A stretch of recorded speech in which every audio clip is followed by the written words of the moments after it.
precedent kicks off. The President and the First Lady expressed solidarity with the people of Mumbai and India on the fight against terror.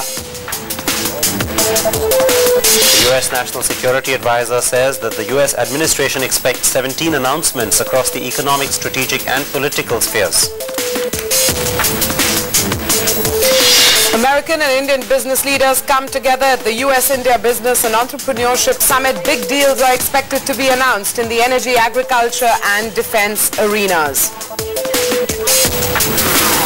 But let's rewind to 12:50 in the afternoon. Bang on time, President Barack Obama's plane, Air Force One, touched down at Mumbai International Airport. And although it took a few minutes for President Obama and First Lady Michelle Obama to emerge from the aircraft, it did happen like clockwork. They were greeted by the Maharashtra Chief Minister and Salman Khurshid at the Mumbai International Airport. Present as well was the U.S. Ambassador to India. Those were images at 12:50 p.m. this afternoon. Well, shortly after that, he was whisked off by a special helicopter, Marine One, to Kolaba, from where it was a convoy of vehicles that escorted the President and the First Lady to the Taj Hotel, where he will be staying tonight, and of course initially also had a special solidarity meeting there with some of the victims of the 26/11 attacks, their families, and also some of the survivors of those attacks. Expressing solidarity with them and with the rest of Mumbai and India, the President did in fact also sign the visitors book at the Peace Memorial at the Taj Hotel, and went on to address the people present, his first speech in fact in India. In fact, those are visuals of President Barack Obama and Michelle Obama at the 26/11 memorial at the Taj. President Obama struck a defiant tone in the first speech of his trip to India, saying that his stay at that hotel, the Taj Hotel, attacked by terrorists 2 years ago, is absolutely intended to send out a message. We visit here to send a very clear message that in our determination to give our people a future of security and prosperity, the United States and India stand united. That is exactly what President Obama said at the Taj Hotel, which was under attack in November 2008.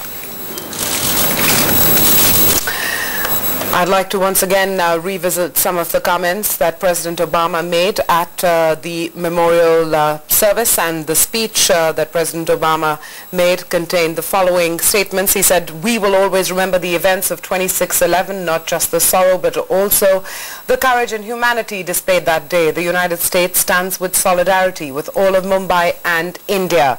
U.S. will work with India to eradicate the scourge of terrorism. We offer our love and friendship." I know there's been a great deal of commentary on our decision to begin our visit here in this dynamic city at this historic hotel.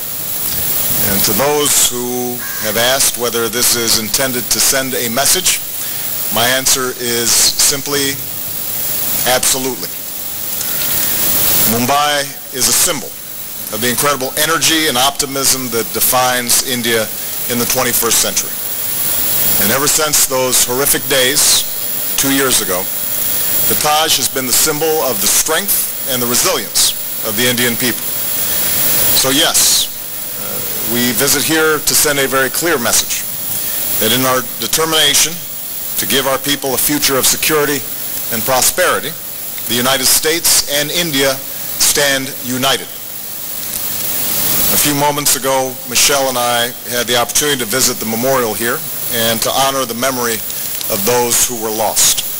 And we also had the privilege of meeting with some of their families, as well as some of the courageous survivors. I thank them all for joining us here today, along with so many others who endured the anguish of those 4 days in November. We'll never forget the awful images of 26/11. Right after the visit to the Taj and that memorial, he in fact traveled along with the First Lady to the Mani Bhavan, which is the museum for Mahatma Gandhi, in fact also his erstwhile residence in the city of Mumbai, and he wrote in the visitors book at Mani Bhavan, and I quote, I continue to find inspiration from Gandhi's teachings. Remember that Mahatma Gandhi and Martin Luther King Jr. both stayed at Mani Bhavan at different times, and both are inspirations for Barack Obama.